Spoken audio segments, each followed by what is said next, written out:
Hello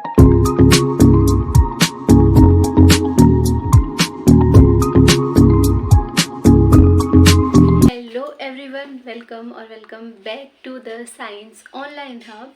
हम जो है पढ़ रहे हैं difference between prokaryotic and eukaryotic sales.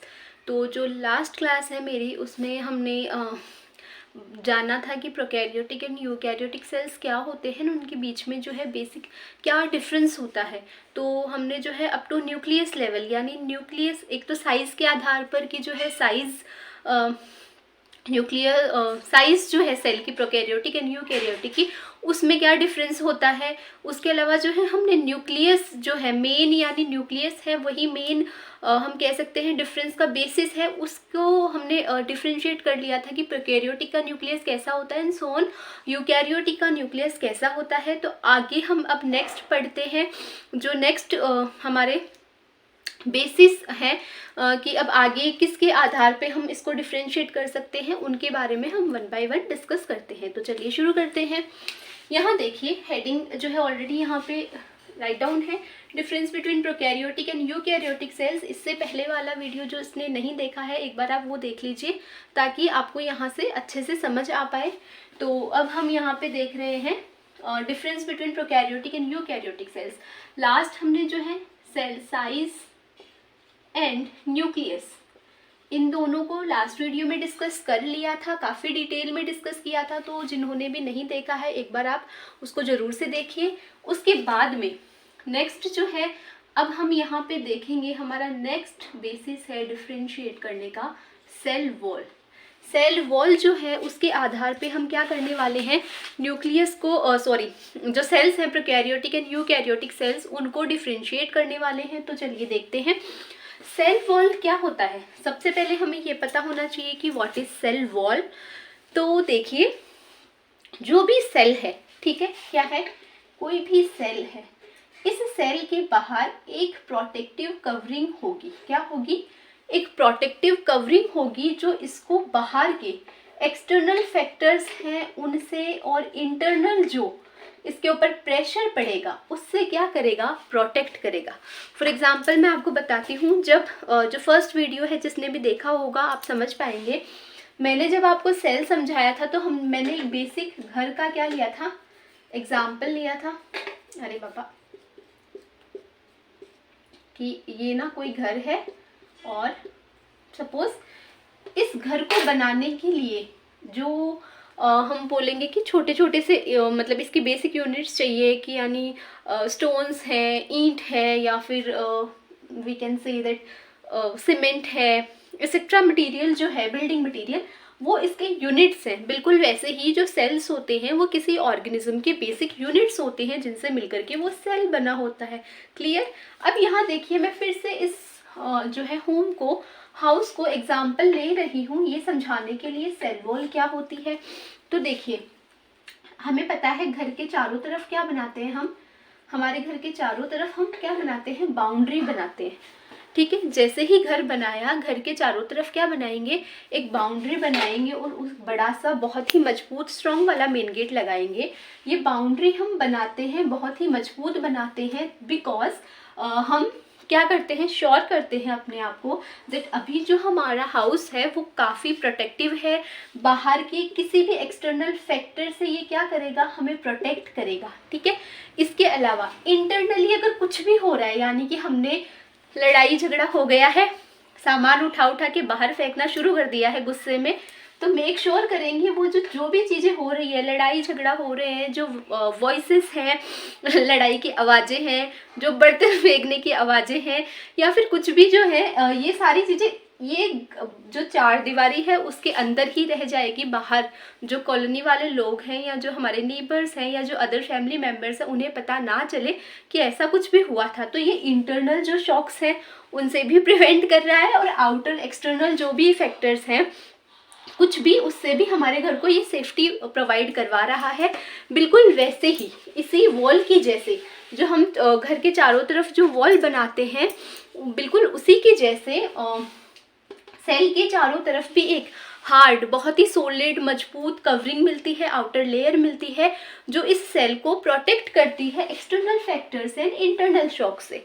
अब एक्सटर्नल फैक्टर्स हैं वो क्या हो सकते हैं, यानी कि टेम्परेचर है, प्रेशर है, बहुत ज़्यादा जो हम कह सकते हैं टेम्परेचर में वेरिएशन है, यानी बहुत ठंड है या बहुत गर्मी है, हीट है बहुत ज़्यादा, या फिर बहुत कुछ भी कोई भी प्रीडेटर है जो इसको तोड़ने की कोशिश कर रहा है, ह्यूमिडिटी है, बारिश है, कुछ भी हो सकता है, ठीक है।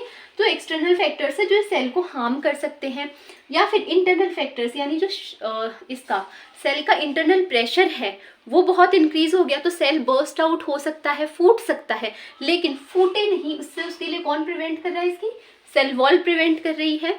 तो बिल्कुल यही क्या है, हमने जान लिया कि सेल वॉल क्या होती है। अब चलिए आगे बढ़ते हैं। तो इसी सेल वॉल जो आउटर कवरिंग है उसके बेसिस पे प्रोकैरियोटिक एंड यूकैरियोटिक में कुछ डिफरेंसेस होते हैं, वही हम अब डिस्कस करेंगे। सेल वॉल के आधार पर, सेल वॉल के बेसिस पर जो डिफरेंसेस हैं वो देखते हैं। देखिए, प्रोकैरियोटिक जो सेल्स होते हैं उसके मैंने आपको कुछ एग्जाम्पल बताए थे, बैक्टीरिया, माइकोप्लाज्मा, पीपीएलओ एक्सेट्रा। तो यहाँ देखिए, जो बैक्टीरिया है वो लार्जेस्ट ग्रुप है प्रोकैरियोटिक सेल्स का। क्या है, बैक्टीरिया जो है वो प्रोकैरियोटिक सेल्स का लार्जेस्ट ग्रुप है। तो बैक्टीरिया जो है इसी को हम क्या बोल देते हैं, स्पेसिमेन ऑर्गेनिज्म के तौर पे पढ़ते हैं। यानी अगर हमें प्रोकैरियोटिक सेल्स पढ़ने हैं तो हम किसको पढ़ लेंगे, इसका एक स्पेसिमेन जो है एनिमल या फिर ऑर्गेनिज्म हम ले लेंगे और बैक्टीरिया, और उसको स्टडी करेंगे कि भैया बैक्टीरिया के जो जो कैरेक्टर्स हैं वो ही क्या कैरेक्टर्स हैं, प्रोकैरियोटिक सेल्स के कैरेक्टर्स हैं, ठीक है। तो यहाँ पे चलिए मैं आपको एक चीज़ और बता देती हूँ। स्पेसिमेन अगर हम बात करते हैं, specimen organism, specimen plant, specimen animal, ये नाम जो है आपने बायो वालों ने सभी ने सुने होंगे बहुत ज़्यादा।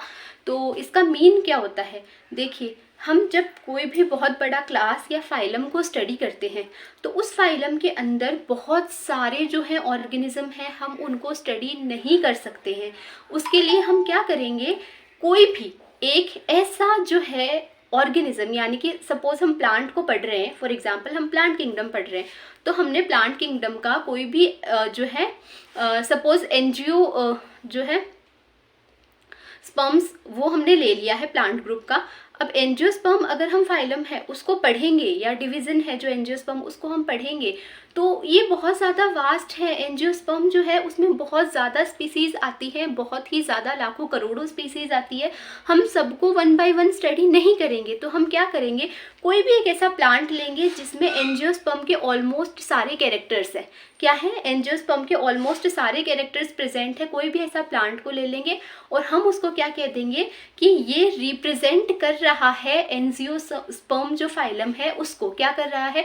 सपोज हम ले लेंगे मैंजीफेरी इंडिका यानी कि मैंगो, तो मैंगो जो है वो सारे एंजियोस्पर्म जो प्लांट्स है उनको रिप्रेजेंट कर रहा है। तो अब जो ये मैंजीफेरी इंडिका है यानी कि मैंगो है वो क्या हो गया है, स्पेसिमेन ऑर्गेनिज्म या स्पेसिमेन प्लांट हो गया है, स्पेसिमेन स्पीसीज हो गई है किसकी, फाइलम एंजियोस्पर्म की। सो ऑन सेम हम बात कर सकते हैं, किसी भी प्रोटोजोवा है, फंगस है या फिर एनिमल्स है, मतलब किसी के बारे में भी हम बात कर सकते हैं। तो उस ग्रुप को रिप्रेजेंट करने वाली स्पीसीज जिसमें सारे ऑलमोस्ट कैरेक्टर्स हैं उसको हम स्पेसिमेन स्पीसीज या स्पेसिमेन ऑर्गेनिज्म बोल देंगे, ठीक है। अब चलिए, तो हम यहाँ पे बैक्टीरिया को स्पेसिमेन ऑर्गेनिज्म मान लेते हैं प्रोकैरियोटिक जो है सेल्स का। बैक्टीरिया जो है इनकी सेल वॉल है वो किसकी बनी होती है, पेप्टाइडोग्लाइकन। ये याद रखना बहुत इंपॉर्टेंट है। वैसे मैं आपको याद करवा दूंगी, बार बार इस चीज़ को बताती रहूंगी तो आपको बाय हार्ट हो जाएगा। बैक्टीरिया जो है इसकी सेल वॉल बनी होती है पेप्टाइडोग्लाइकन की, किसकी, पेप्टाइडोग्लाइकन की, ठीक है। वहीं अगर हम बात करते हैं माइकोप्लाज्मा, इसमें सेल वॉल एब्सेंट होती है, तो ये एक एक्सेप्शन है। प्रोकैरियोटिक सेल्स में सेल वॉल प्रेजेंट होती है, लेकिन एक जो माइकोप्लाज्मा है या फिर मायोप्लाज्मा है उसमें सेल वॉल एब्सेंट होती है। ये याद रखना है। इसके अलावा जो है हम बात करें अगर यूकैरियोटिक सेल्स की, तो यूकैरियोटिक सेल्स में बहुत सारे डिफरेंट जो है कैटेगरीज हैं, बहुत सारी स्पीसीज हैं। ये तो बहुत वास्ट है, तो हम कुछ को देख लेते हैं, स्टडी कर लेते हैं जो इम्पोर्टेंट है। एक होते हैं डायनोफ्लैजिलेट्स, ठीक है। उसके बाद में हम बात करते हैं प्रोटोजोआ, स्लाइम मोल्ड्स। उसके बाद में हम बात करते हैं plant cell, fungi and animal cell, ठीक है। जो इम्पोर्टेंट जो है ग्रुप्स हैं उनको मैंने यहाँ ले लिया है। डायनोफ्लैजिलेट्स जो होते हैं उनके अंदर जो है सेल वॉल बनी होती है, ये सेल्यूलोज प्लस पेक्टिन की बनी होती है। सॉरी डायनोफ्लैजिलेट्स जो है उनमें सेल वॉल जो बनी होती है वो सेलुलोज प्लस पेक्टिन की बनी होती है। इसके अलावा हम बात करते हैं प्रोटोजोआ या फिर हम कहते हैं स्लाइम मोल्ड्स, इनमें सेल वॉल एब्सेंट होती है, होती ही नहीं है। प्लांट सेल में बात करें तो अगेन हम यहाँ बनी होती है मोस्टली सेलुलोज और कुछ स्पीसीज में सेलुलोज प्लस पेक्टिन, ठीक है। तो cellulose and cellulose plus pectin याद रख लो आप, सेलुलोज प्लस पेक्टिन याद रख लो, सही है। प्लांट सेल में बनी होती है। फंगस की बात करें तो यहाँ पे जो सेल वॉल है वो बनी होती है काइटिन की। एनिमल सेल में सेल वॉल होती ही नहीं है, एब्सेंट होती है। बट एक प्रोटीन की प्रोटेक्टिव लेयर होती है कुछ कुछ सेल में, जिसको हम बोलते हैं ग्लाइकोकैलिक्स। चलिए लिख दिया है, बहुत स्पीड अप हो गया थोड़ा, तो मैं धीरे धीरे आपको समझा देती हूँ। सेल वॉल जो है बैक्टीरिया में पेप्टाइडोग्लाइकन की बनी होती है। माइकोप्लाज्मा की बात करें तो इसमें एब्सेंट होती है, ठीक है। इतना हो गया। अब बात करते हैं डायनोफ्लैजिलेट्स।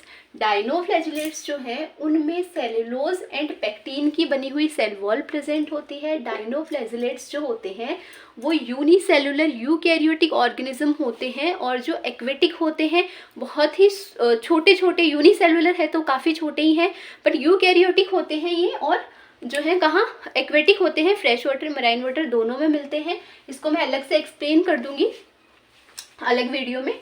फिर है प्रोटोजोआ या फिर स्लाइम मोल्ड्स, इनमें यूग्लिना भी हम कर सकते हैं कंबाइन। यूग्लिना, इनके अंदर सेल वॉल क्या होती है, एब्सेंट होती है, प्रेजेंट ही नहीं होती है। इसके अलावा जो प्लांट सेल्स होते हैं उनमें सेलुलोज एंड पेक्टिन से बनी होती है सेल वॉल। फंगस की बात करें, फंगाई जो है तो उनमें काइटिन की बनी हुई सेल वॉल जो है वो प्रेजेंट होती है।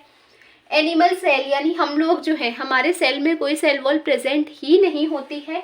हाँ, लेकिन कुछ सेल्स में एक प्रोटीन की आउटर कवरिंग मिलती है, जो हम कह सकते हैं कि कहीं ना कहीं सेल वॉल के सिमिलर है, उतनी हार्ड नहीं है बट प्रोटीन की है, बनी हुई है, थोड़ा उसको प्रोटेक्ट कर रही है। उसको हम कह देते हैं ग्लाइकोकैलिक्स। क्या कह देते हैं, ग्लाइकोकैलिक्स। तो ये क्या है, बेसिक डिफरेंस है किसके आधार पर, सेल वॉल के आधार पर। तो इनको आप एक बार देख लीजिए।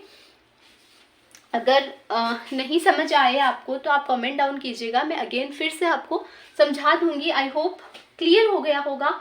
बहुत ही बेसिक है। सेल वॉल में ज़्यादातर जो हम बैक्टीरिया में, आप इतना ही याद रख लो, पेप्टाइडोग्लाइकन की बनी होती है।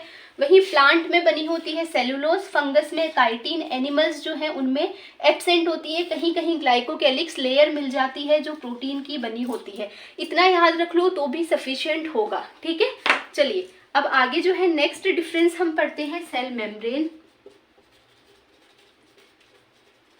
इसके आगे नेक्स्ट डिफरेंस की अगला आधार, अगला बेसिस क्या होगा, वो होगा सेल मेम्ब्रेन। यहाँ स्पेस नहीं है तो आप इसको नोट डाउन कर लो, देन मैं इसको आगे जो है सेल मेम्ब्रेन करवा देती हूँ। चलिए नेक्स्ट है डिफरेंस का basis cell membrane. Next basis क्या है डिफरेंस का, सेल मेम्ब्रेन। सेल मेम्ब्रेन के आधार पर प्रोकैरियोटिक एंड यूकैरियोटिक जो है उनमें क्या डिफरेंस होता है। तो सेल मेम्ब्रेन के आधार पर देखिए, फर्स्ट डिफरेंस जो है वो ये होगा कि सेल मेम्ब्रेन जो है प्रोकैरियोटिक सेल्स की, इट कंटेन्स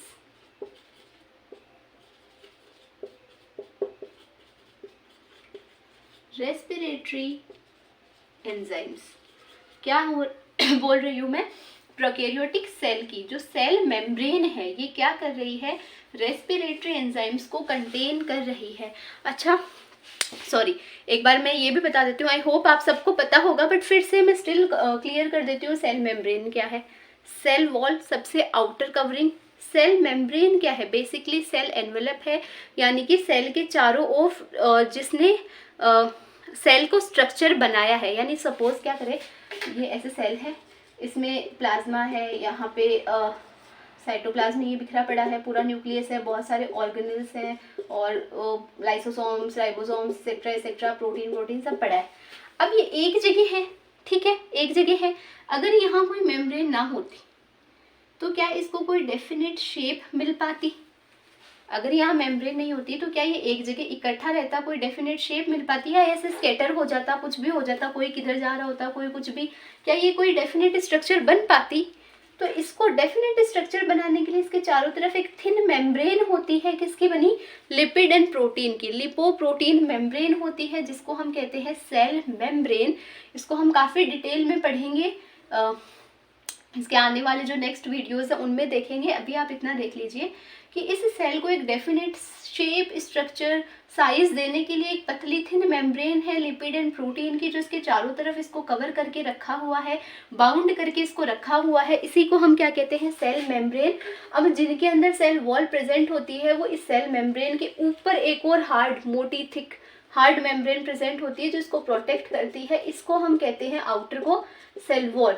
एनिमल सेल्स में ये प्रेजेंट नहीं होती है, और ये हो गई सेल मेम्ब्रेन। क्लियर है?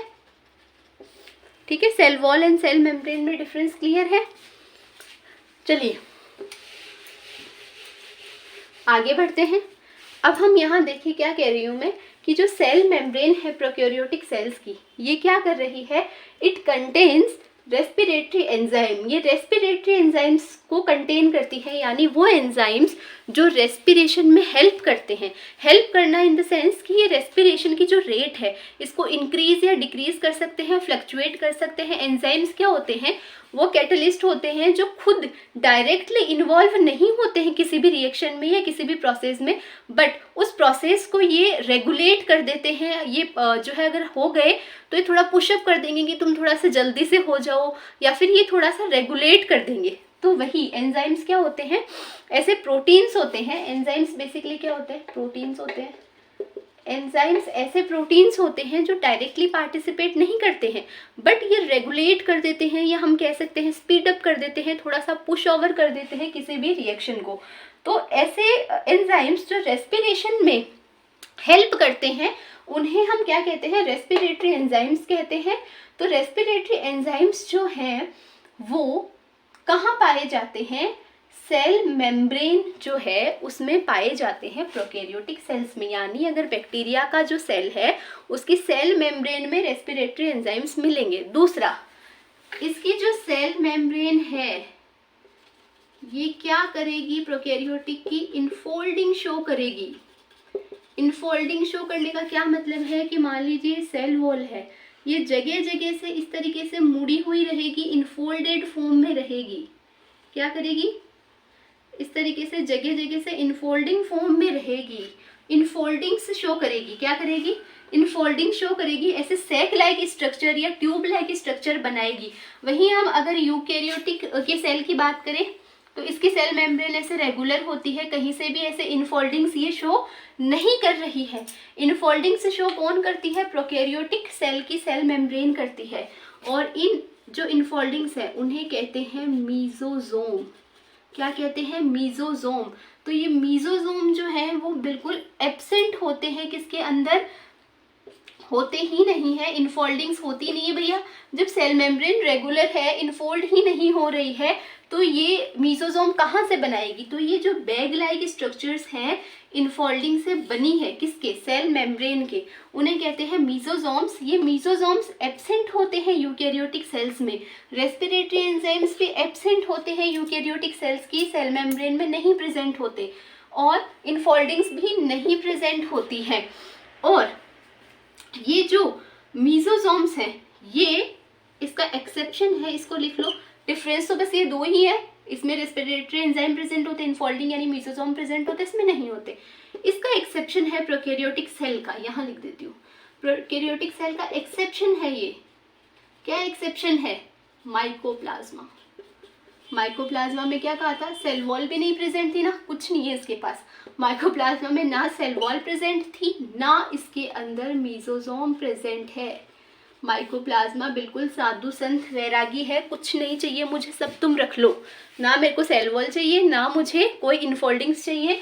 तो माइकोप्लाज्मा में ना मेसोसोम है, ना क्या है इसके अंदर सेल वॉल प्रेजेंट है। ये एक्सेप्शन है प्रोकैरियोटिक सेल का।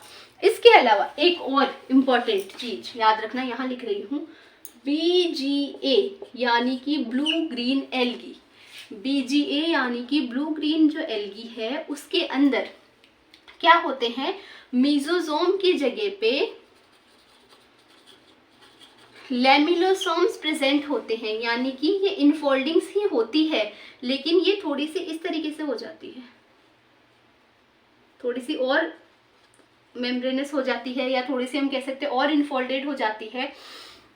और इसको क्या कह देते हैं? लेमिलोसोम्स कह देते हैं। क्या कहते हैं? लेमिलोसोम्स कहते हैं। तो ब्लू ग्रीन एल्गी में जो इनफोल्डिंग्स है इनको मेसोसोम ना करके कह करके कहते हैं लेमिलोसोम्स। और ये जो लेमिलोसोम्स है इनमें रेस्पिरेटरी एंजाइम्स भरे हुए होते हैं, और ये लेमिलोसोम्स जो हैं वो ब्लू ग्रीन एल्गी का जो हम कह सकते हैं कि एक स्पेसिफिसिटी है, विशेषता है। तो ये हमने क्या देखा है? सेल मेम्ब्रेन जो है उसके अंदर डिफरेंस क्या है। तो आज की वीडियो में हमने सेल वॉल और सेल मेम्ब्रेन जो है उनके बीच में डिफरेंस देखा है, किसमें? प्रोकैरियोटिक सेल्स में। आगे जो है हम नेक्स्ट कंटिन्यू करेंगे इसके जो बचे हुए और कुछ डिफरेंसेस हैं उनको। आज की क्लास में बस इतना ही। तो please stay tune to this channel and don't forget to subscribe, like, share and comment down to the channel. चलिए मिलते हैं अगली क्लास में, तब तक के लिए टेक केयर।